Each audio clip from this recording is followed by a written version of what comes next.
right, good morning and welcome to the July meeting of the Lextran Board of Directors. I'm very glad to see all of you in person. We last had an in-person meeting in February of 2020. A note for the board and for members of the public today, we are live streaming this meeting, and we do have one member who will be attending virtually today. So we can get started. I will turn the meeting over to Chairman Christian Motley. Thank you. And I'll kick us off with a quick roll call. Adrian? Present. Rick? George? Out. Jamie? Here. Harding? Here. Dr. Ocampo? Yeah. Judge Thurston? Present. Yeah. We will, is there any public comment on agenda items? Make space for public comment.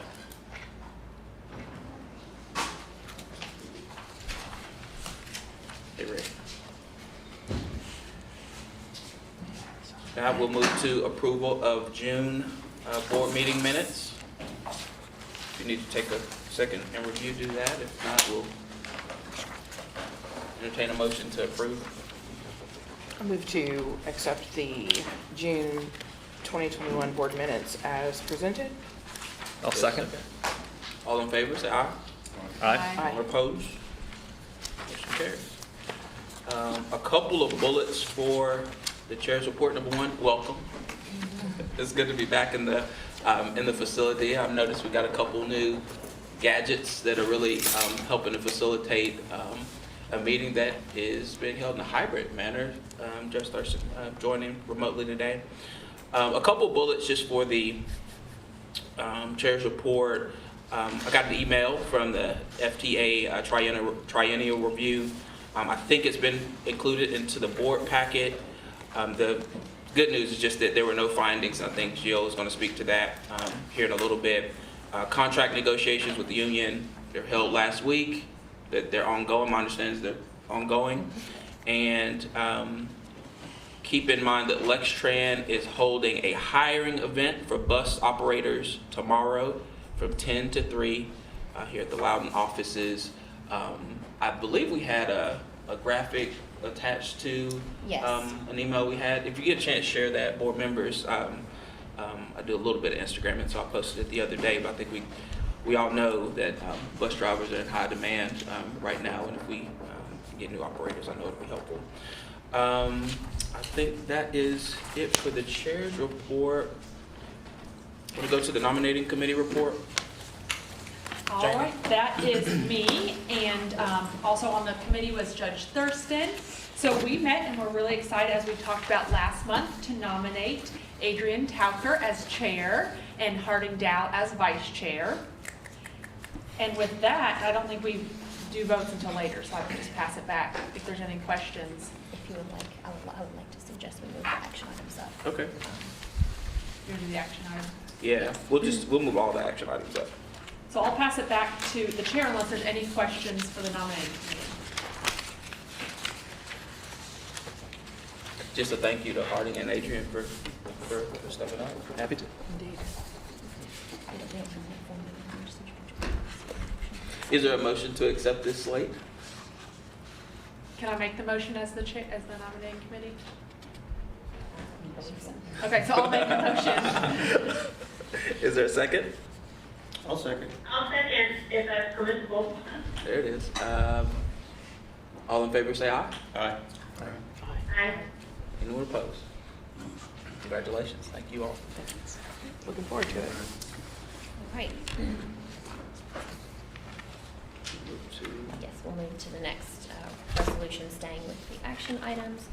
So our first resolution is Resolution 2021-13, and this is to award a contract for bus stop enhancements.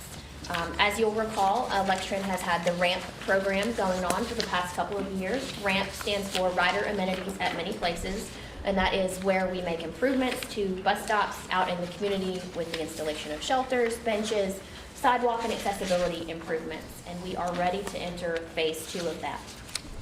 Our previous engagement with our contractor expired, so we issued a request for proposals earlier this year. We received 2 qualified proposals, and a staff evaluation committee ranked that. The highest award was for Shellcon Construction, and we are requesting approval to enter into a contract for that today. It will be for a term of 3 years with the option to extend for 2 one-year extensions on that contract. We've included some pricing and per stop as well as some hourly costs in your board meeting materials. And I would be happy to answer any questions you might have about that process, along with the assistance of any staff that are here today. Yeah, Jill, I had one question. Does this contract include the purchase and procurement of the shelters themselves or just the installation? Just the contracting work and installation. There's a later resolution for the purchase of the shelters themselves. Okay, thank you. And Jill, this is a different person than we've used in the past, or this is? That is correct. We have worked with Shellcon previously, not for this work, but Shellcon did our construction and installation of our electric bus charger downtown, of the infrastructure that we needed to, not the actual infrastructure, I misspoke, of the work that we needed at the site to install the electric bus charging infrastructure. So we have worked with them before here in Lexington. We have some folks on staff who have worked with them previously at another transit agency. And as I said, they received the highest ranking evaluation, and we are very excited to enter into contract with them. And I know our previous person was a DBE contractor, and so is this a DBE contractor? I do not believe so, no. Just curious, thank you. Thank you. Is this 19 shelters or 20? They gave us pricing for 19, I Okay. believe. Is that correct, Mr. Combs? Some of these are shelters, some of these are just pads. Okay. These are not all shelters. So we've identified sites for them to do the initial work. And after we get through these, we'll be giving them the next list. So the average cost is below, what's the average on these? 190 divided by 19. Is it less than we had anticipated? Didn't you think it was 15? That's what I would have anticipated, about 15 to put a full shelter in. Mhm. Yeah. And you see some of these are like stop 3, stop 283 are coming in right around that. Some of the lesser expenses are just pads. Okay. It's not including shelter. So this just includes the work at the site, not the actual, Put the shelter on. Yeah. right. None of these include shelter. Okay. Oh, this is labor. This is the, Labor. mhm, Oh, thank you. the labor and the, the preparation at the site. And, the reason some are more is there's more extensive work at that location. Any additional questions? Is there a motion on this? I'll move to approve Resolution 2021-13 as written. Is there a second? I'll second it. All in favor, say aye. Aye. Aye. Anyone opposed? Motion carries. All right, thank you, board members. Our next resolution today is Resolution 2021-14. This is to award a contract for security and access control services, and that would apply here at our Loudon Avenue facility as well as our transit center downtown. We issued a request for proposal back in May, and we received one qualified proposer. The qualified response that we received is the incumbent who is doing this work for us now. Our existing contract with them has reached its expiration. And this will continue to allow us to provide the security services here at the facility, whether that be at our gates, our doors, our access points, and as well as some of our security cameras around the facility. We have been happy with the work Schiller has done for us over the years since moving here, and we are pleased to enter into another contract with them should the board approve that. If you have any questions, I'd be happy to answer those, or defer to John Gibbons, our Director of Risk Management, who works closely with Schiller as well. Questions? This is maybe more of a general question. When we get these resolutions that are based on RFPs and we note responsive proposals and qualified proposers, is it incumbent upon us to note if either non-responsive or unqualified proposals were received? Yes, and generally we would do that. Okay. So in this case, there was only one This proposer was and they the were only one, deemed correct? responsive. Yes. Okay. And it was the only one received at all Got and it. was responsive to the RFP. good question. Thank you for that. Other questions? Is there a motion? Move to accept resolution 2021, we're on 14, right? Yep. 14 as written. No, well, yes, as written. Is there a Sorry second? about I'll second. Thank you. All in favor, say aye. Aye. Opposed? Aye. Motion carries. Thank you all. Thank you, Board. And I failed to share, it's in your packet, of course, but I failed to share that the term of that contract award is for 2 years with 3 options to extend for a year at a time. Okay?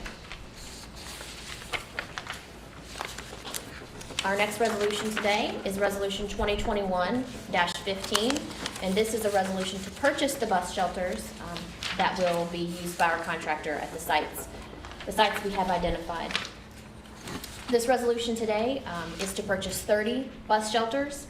The board approved Resolution 2019-09 back in 2019 to enter into a contract with Brasco International. That is our supplier that we have an agreement with for the purchase of bus shelters, benches, and amenities. This resolution today authorizes the expenditure of these dollars.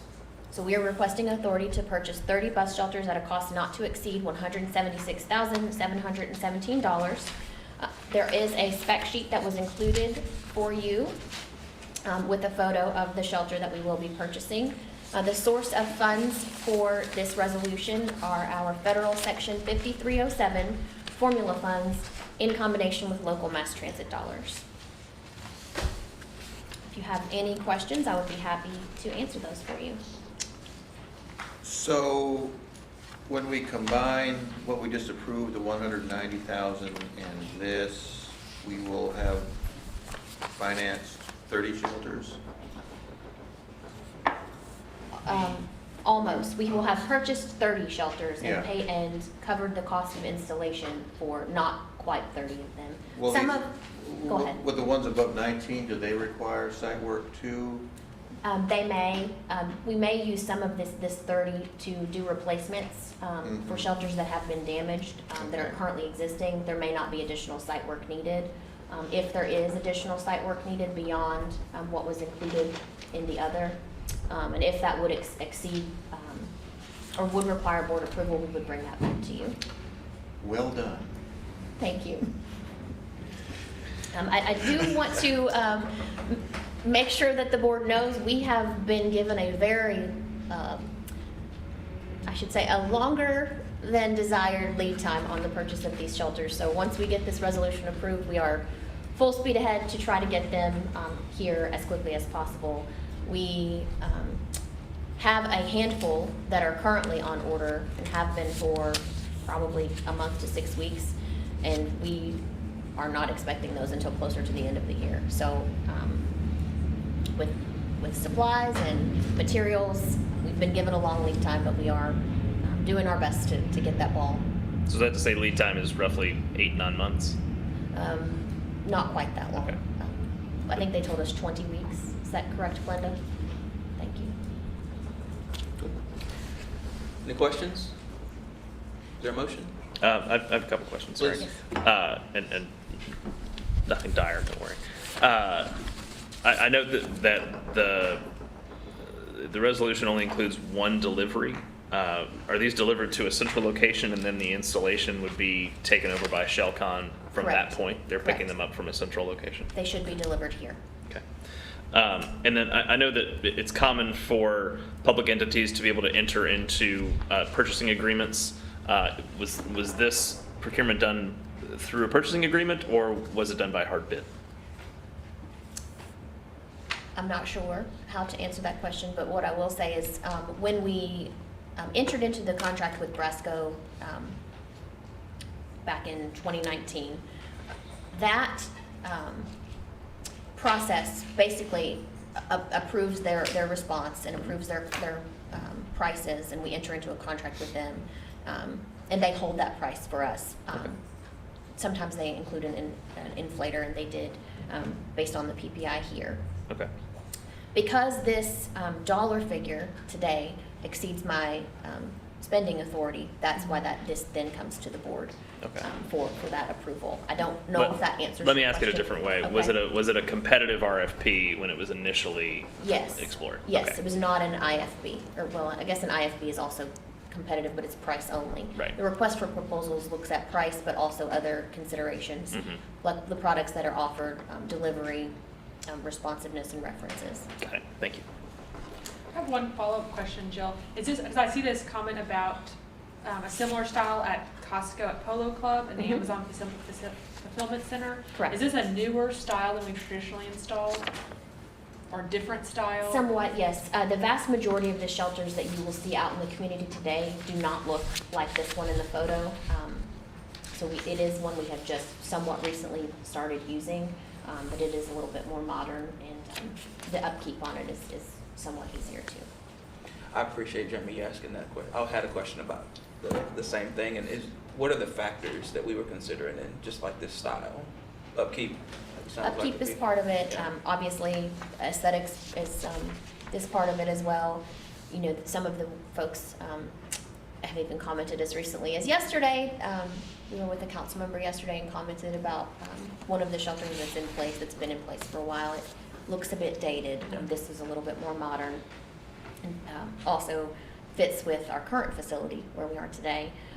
It is the size, the standard size for a passenger shelter in the community, and includes the bench for seated individuals, as well as space for a wheelchair. And then the materials are also a consideration when we enter into this type of contract too, as far as durability and upkeep over time. Thank you. Other questions? Do these shelters, will they, upon installation, feature any advertising, and do they have the capability of hosting advertising? The capability, yes. Immediately hosting advertising, no. What about bus maps? Yes, we could do that. Okay. Will they have trash receptacles? We generally place a trash receptacle at our locations, yes. And we're responsible for As of now, that is correct.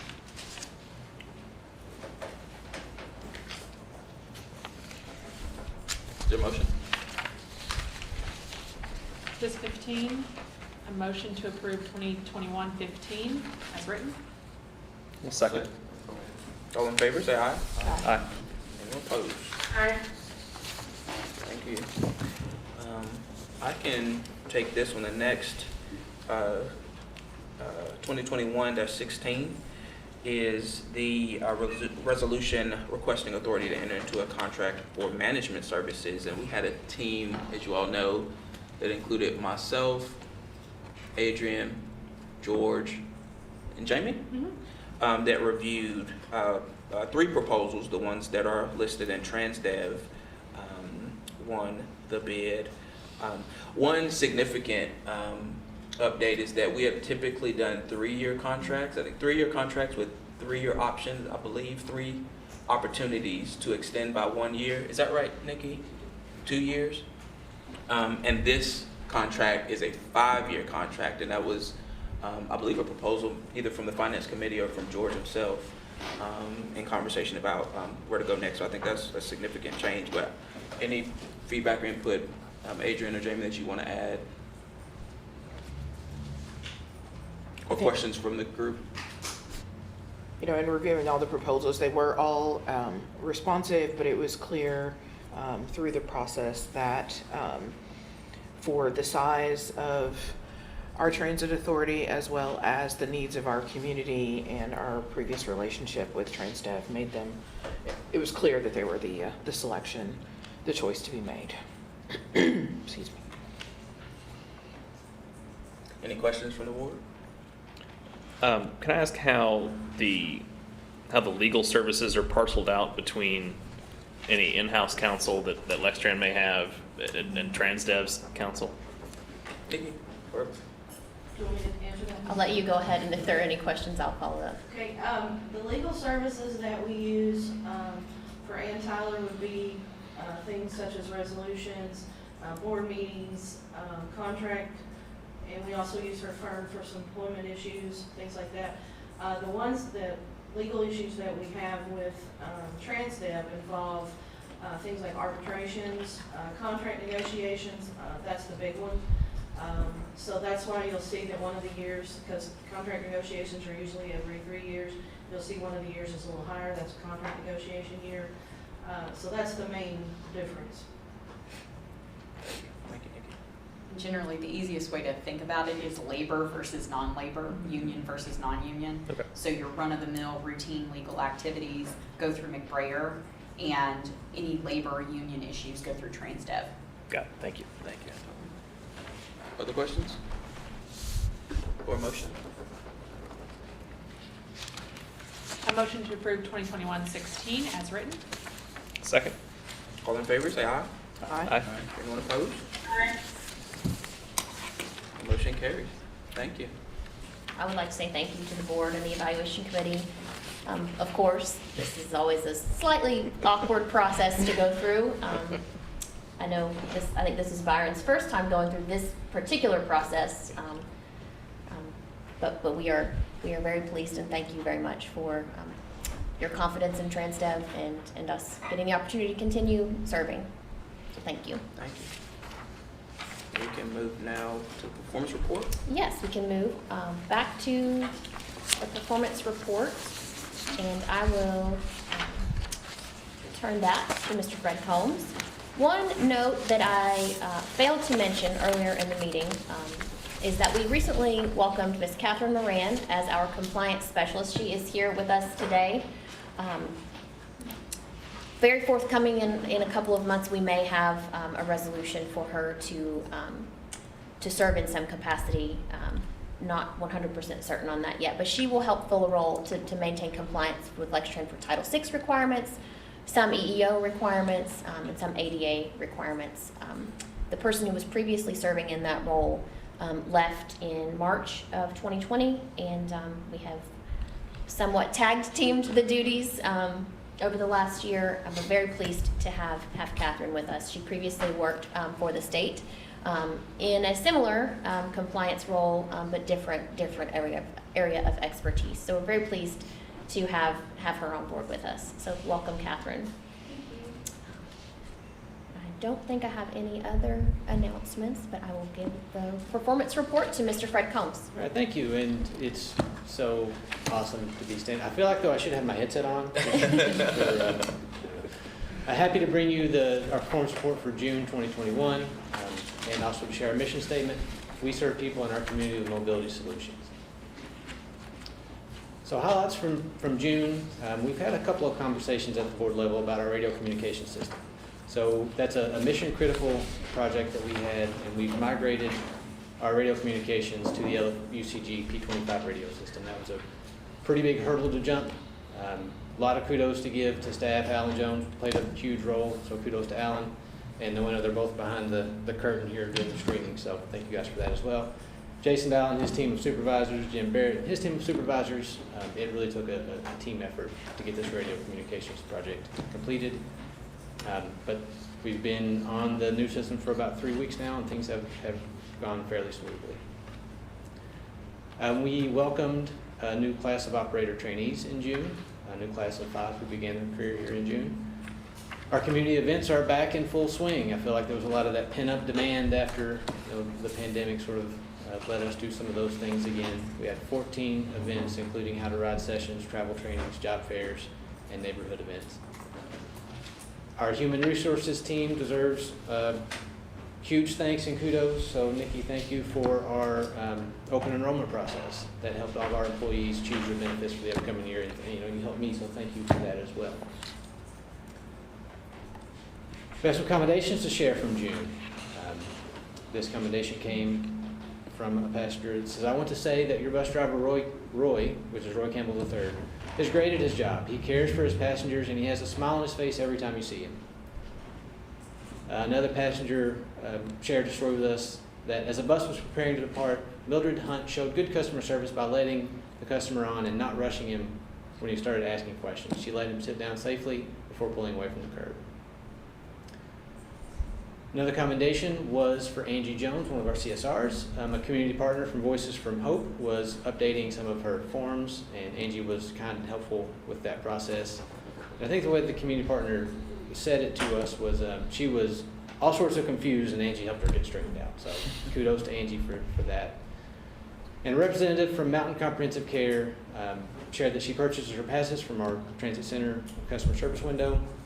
All of our staff are friendly and helpful, and she wanted us to know that she appreciates everyone and how kind they are. So kudos to our CSR staff at the transit center. On the topic of ridership, I'm going to share these same 3 charts that we go through every month, but also at the end of the KPIs, we have a comparison from fiscal year 19, 20, and 21 that we'll go through. So I've got a whole lot of data and numbers to throw out at you. So if you've got your next hour and a half clear, we should get through this pretty easily. On the fixed route side of the house, you see the number in June. We're almost back where we were in 2020. Still following our trend compared to monthly average. So I don't think this is too alarming. We're sort of in that same space that we have been, but we'll have to sort of see how things play out moving forward. And this is going to make a little bit more sense when we get to that chart showing the monthly averages. Paratransit is much the same. It's sort of, I don't want to say stabilized, but it has tracked fairly well with what we expected to see over the past couple of months. But if you put what's happened in the last 3 months, this looks a little bit strange, right? You've got paratransit compared to its average goes up, fixed route goes down in April. The reverse happens in May. Fixed route goes up, paratransit goes down. The reverse happens again in June. So I spent some time last night looking at this chart, like what story is this thing trying to tell me? Because it's much different than what happened before February. We know in February we said that was a little bit of an outlier because of the weather, but also that's when the vaccine really started to become more available, more widespread. So I don't know that the weather in February is nearly the mark of why it's different now than what it was. I think it's more of the vaccine and where the pandemic sits. So as I thought through this, of what explanation could I give you that we're seeing this volatility different in paratransit versus fixed route, I think it's, for one, we're going to need more data to understand really what's going on. It's going to take a couple more months to see if this pattern continues.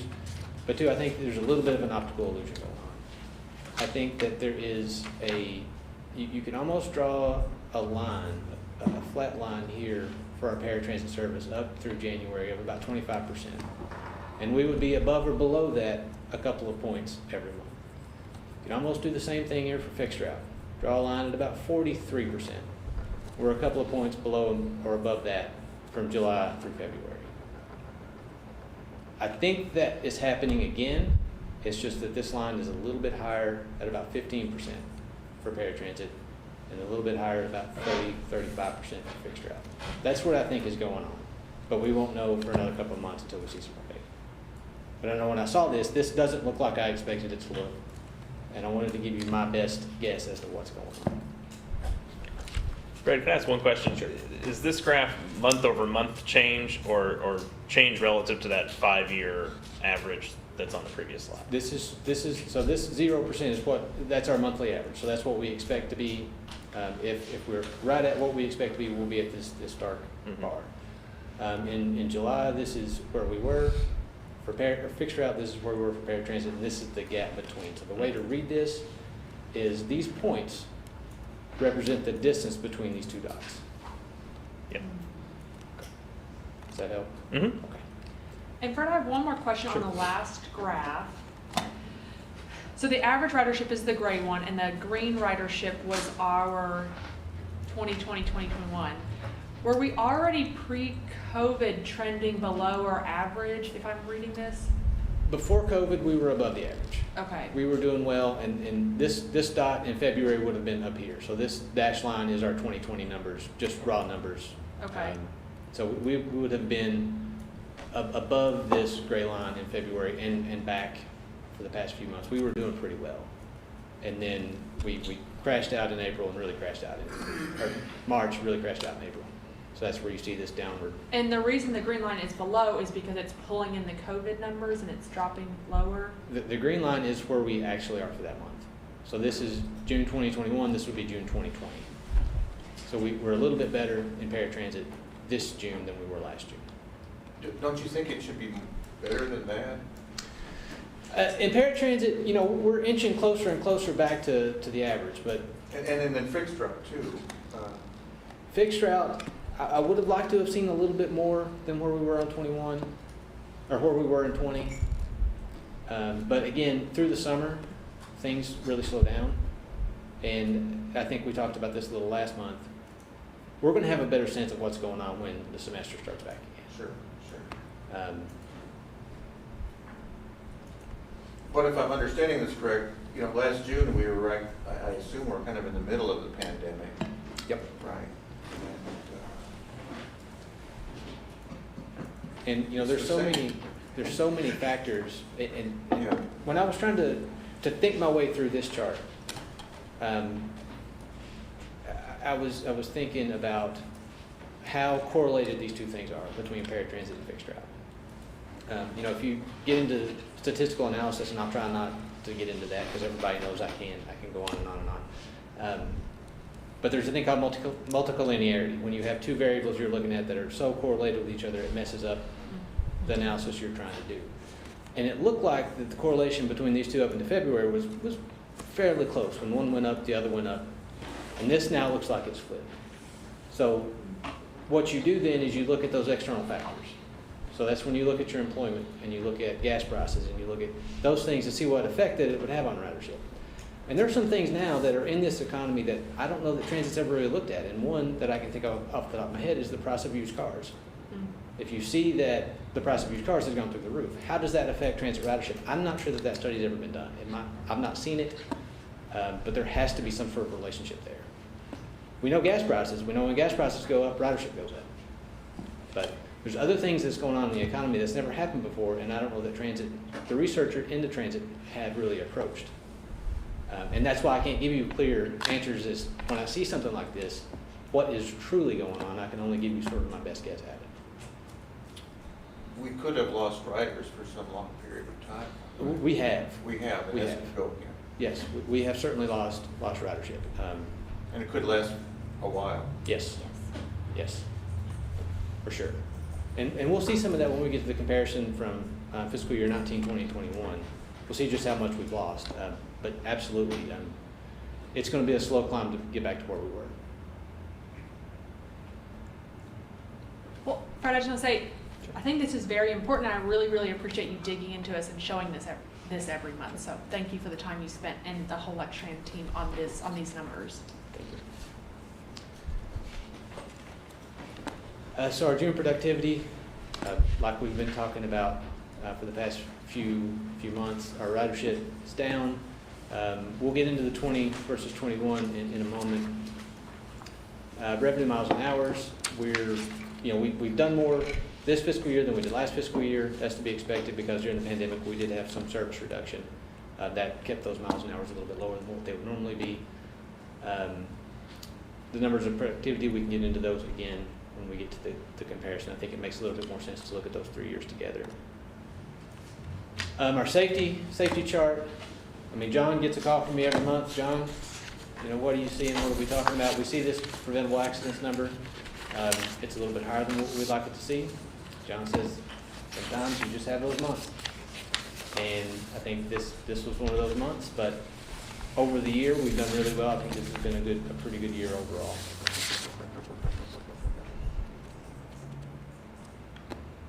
For maintenance, we've been tracking the preventive maintenance inspections. We finished the fiscal year at 100%, so kudos to Jim and his team for that.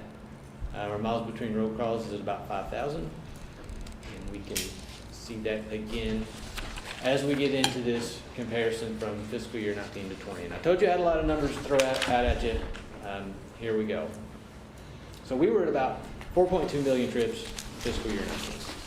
That's down to about 2.3 million in 21. So that's a 44% decrease. Paratransit side, we're down about 30% from 227,000 to about 159,000. That is, it hit a little bit more on the weekday than it did weekend, Saturday or Sunday. And we've talked about elasticities of ridership. I think that comes into play there. Our riders on Saturday and Sunday are a little more inelastic than what they are on the weekend. I think that's what that's trying to say. Revenue miles and hours, we are close to our fiscal year 19 numbers in 21. But again, the productivity of per mile per hour, we're putting the same amount of service out, we're just not having the ridership that we did before the pandemic.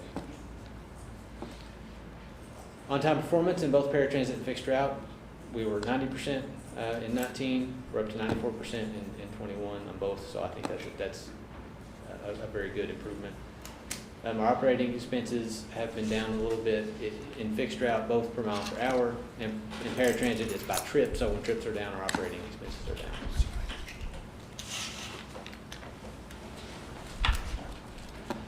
On our comments, so we have received an increase in comments from fiscal year 19 to 21. We've gone from about 9 comments per 100,000 trips in 19 to about 22 per 100,000 trips in 21.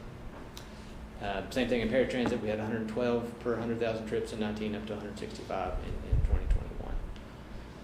And that's, every category is up. And I think by percentage, the largest category was information and service requests. So we have more people, I think, now asking for information or maybe trying to understand what we're doing or doing differently. But certainly discourtesies and passportings are up.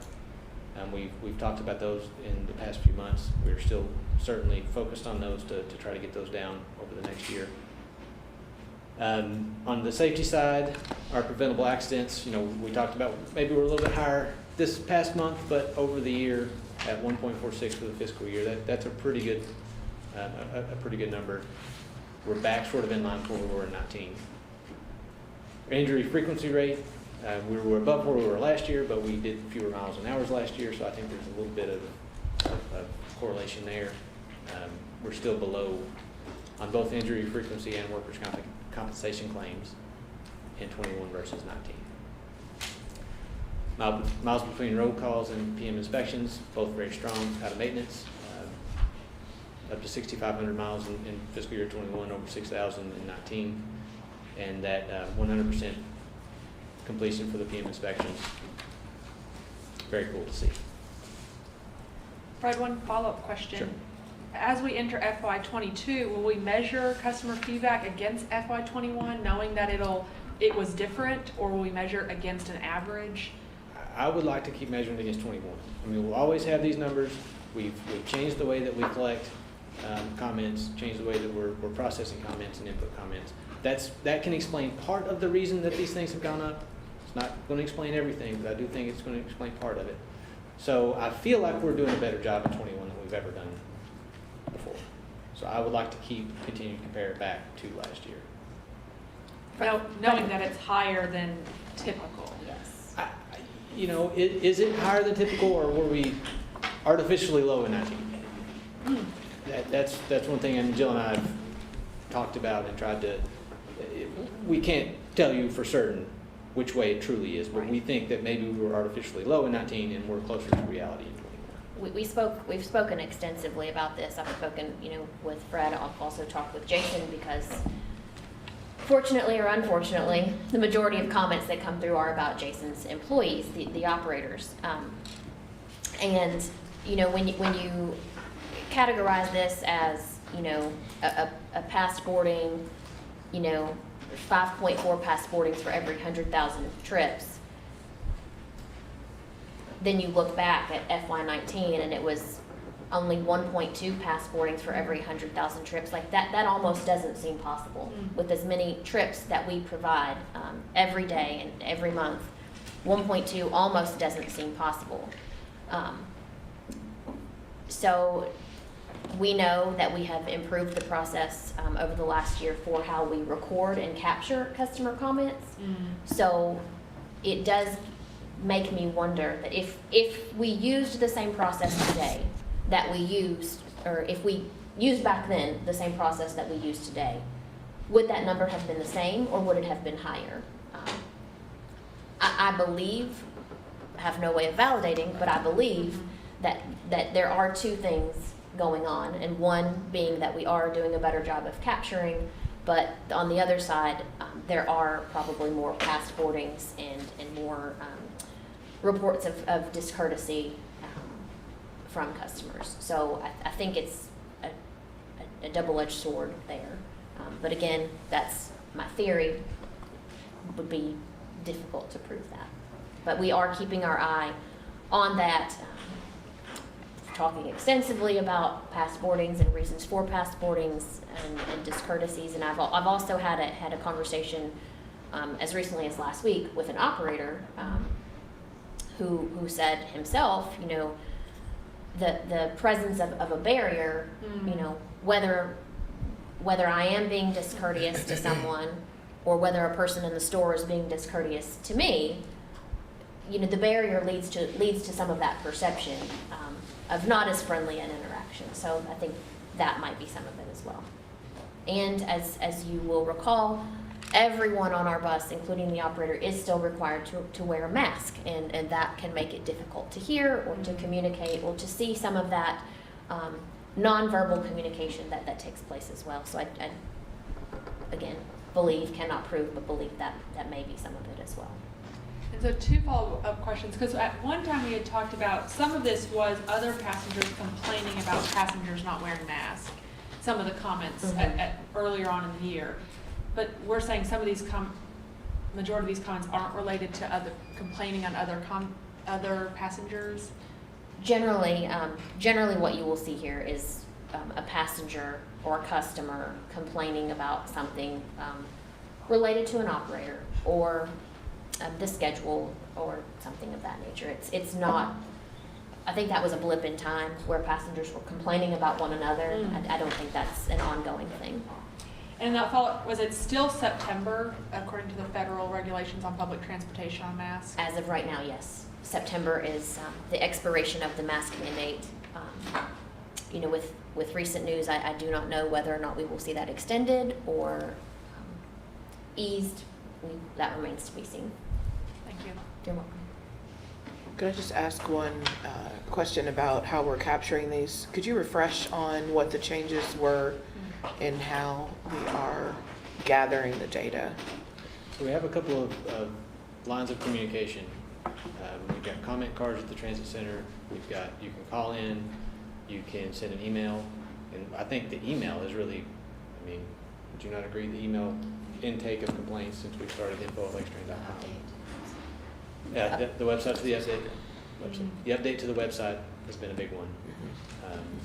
And then we've done more training on how to classify a complaint to make sure that we're consistently calling a safety complaint rather than calling it a discourtesy, or, you know, so making sure that we're trying to get as consistent with the definitions of each complaint as we can. And then I think we're doing a better job of follow through. So we get the complaint, we evaluate it for validity, we research to make sure that it is what it says it is or it is not, and then we follow up with training, should it be valid, and try to keep it from happening again. One thing I would also add is that I believe we are doing a better job today of training a customer service agent to hear when a person is complaining. You know, they're not just calling you to vent. They're calling with a complaint. You don't have to wait for them to say, I'd like to file a complaint, to make note of information that we might need to correct. So I think we're doing a little bit better job with that as well. Okay, thank you.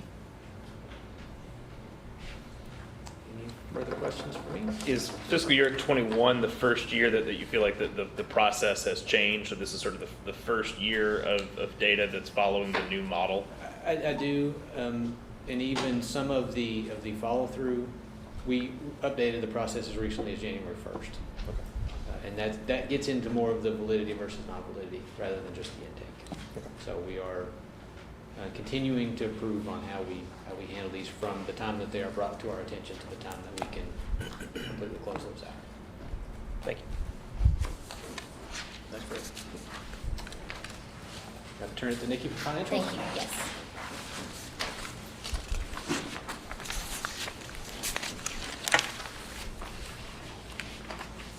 Thank you, Fred.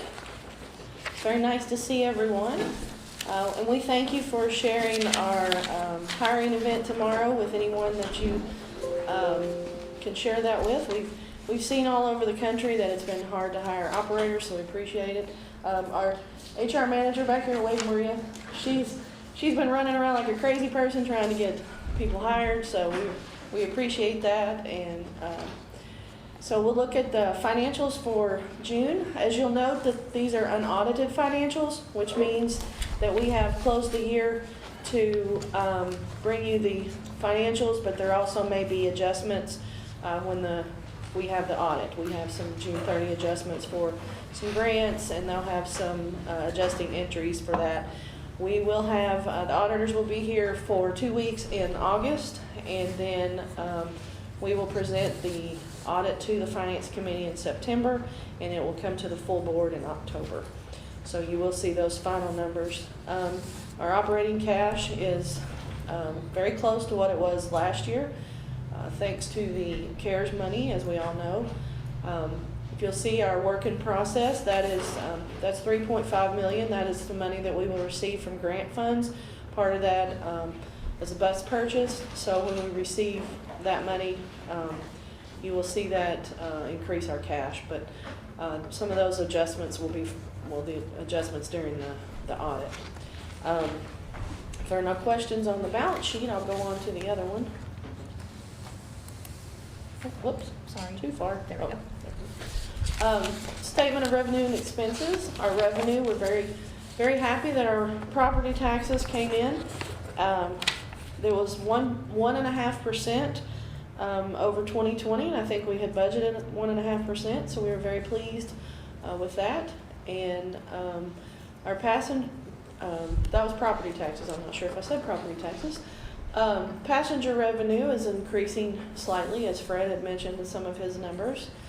Our federal funds are up from our budget, and of course from the 2019 numbers because of the CARES funding. We also have not received for this fiscal year state funds. We hope to receive some of those in the next fiscal year. And we are very, very happy that our wages, we've had, as you know, some vacancies. So we've had a lot of overtime to clear those or to cover those vacancies. So our wages actually came in just a tiny bit over budget. So we're very happy with that. Some of our other numbers, our bus parts, things like that. Some of those increase in cost depending on what kind of bus we have or how much that we need. Our diesel fuel was under budget. We had ended this year with about $630,000. If you look back at 19, it was almost $1 million, so that's quite a bit of difference. We budgeted $220 for the year, and the most recent invoice from Monday, the cost was $220, so it has increased a little bit in the last few months, but we continue to watch that every day. So our paratransit expenses are, of course, under budget due to the pandemic. But we have seen that increase a little. But I'll be glad to answer any questions that you have. Nikki, I have a couple questions. Okay. I was a little bit surprised that it ended up 1.5%. I'm really glad it was 1.5% because I thought we were trending a little bit higher and thinking it may come in a little bit higher. And then for FY22, you may not know this, but we budgeted a little bit higher than 1.5% for next year, right? We budgeted I think we budgeted 2% for next year. So I'm pretty confident that we'll get there for next year. So just hoping that the property taxes come in a little bit better next year. And I wasn't on the finance committee at the time, but the thought was the 1.5 was conservative. That's not a number we usually project. We usually are closer to the 2. Right. We had, the budget was done in March of 2020, so it was right when the pandemic hit. We really didn't know what to expect, so we had originally thought about going with 3% because that's what we'd seen the last couple of years. We did lower that to 1.5%, and that's where we ended up. So. Yeah, forecasting is never easy, so congratulations on being at 1.5%. Thank you. And then hoping that next year we do a little bit better because we Yes. budgeted on a better number next year. And then the other thing I learned was the way we do advertising revenue is we use an outside person, maybe explaining to the board why we're lower on the advertising revenue. That's more of our contractor. We have a guaranteed amount of $260,000. Anything that comes over that amount, we get. Anything that's under that amount, the company has to, of course, absorb those costs. The advertising was one of the first things that really declined when the pandemic hit. So we are very lucky that we had that contract in place because it did come in less than 260. Normally, if you'll see on FY19, the contract was 260, and we ended up with 39,000 over that. So we do get anything that's over that. So we're hoping that this year it'll pick back up. We didn't think it would decline as much as it did when we did the budget, but we are happy that we have that contract. And then you already explained the increase in wages. That was mostly overtime. And then the parent transit expenses, I know we budgeted in FY22 to not be as close. I think that's one thing just to keep looking at. There's no magic crystal, but just how close our parent transit comes to budget for next year. I forget Right. how much, we didn't budget as high as we've had in the past for paratransit. We budgeted between somewhere on the low end between FY 2020 and FY 19. We are lucky now. Byron's expertise is in paratransit, so he's been diving into those numbers every month. So we're keeping a close eye on it. So yeah, we're hoping, we want an increase in ridership, but we also, since we pay per trip, that we need to watch that. So Absolutely. Thank Yeah. you. welcome. Any other questions? Thank you for the note on wages, because that was the same question I had relative to us trying to fill vacancies. I wonder, I guess it's more of an HR question. Can you remind me, do our potential operators, they can participate in the training program and get credentials through that program? They don't come to us always with the CDL, do they? Right. We have, when they start, we have 2 stages to our class. The first stage is if you do not have a CDL, you start and you learn in that 2-week period to get your CDL. And then after that, if there's anyone with a CDL, they can start at that point. So we do on-the-job training for the CDL. Now, have we learned anything just about the market for folks with those credentials? Are there, frankly, just like a set of folks with the credential who are in really high demand, or not enough folks with the credential for us to be able to hire and pull in? It's helpful, I think, that we help them get the credential as they participate. And we have worked with Community Action Council has a program that helps people get their CDL, and they send people to us. We're also competing mainly with the school system, Right. and we all know how desperate they've been for drivers also. So it is a combination. Most of the people we see have either had a CDL in the past, or they don't have one now and they need to get one. We do have a few people every once in a while that come in that already have one, but we have an excellent training program, and so we feel very confident when people come in that they can succeed. Thank you. And I had a quick question about the federal funds. So I remember the circumstance with the CARES dollars where that we sort of were able to draw down on certain expenses. Is that the same circumstance with the ARP? Yes. Okay. Yes, we have all 3 grants. We have the CARES, and then we have the CRISA, and then the new one is the ARPA or something like that. All of them have the same. We're using them to draw down for operations expenses, which would include our fuel, our operations department payroll, benefits, all of that. Is that expanded uses from the previous? No, they're all the same. It's about the same. Mhm. Okay. Any other questions? Okay, thank you. Down to old business now. That would be correct. So we do not have any change orders this month. So moving on, we will go to old business, which is our FTA Triennial Report. So in your board packet this month, I included a small memo. For some of you who are new board members and may not have gone through this process before, It's interesting for me to tell you that this is the FY21 triennial because it was originally supposed to be the FY20 triennial. Nikki and I looked back when we were preparing the board packet, and we actually scheduled dates for the triennial review site visit. We scheduled those dates in late 2019.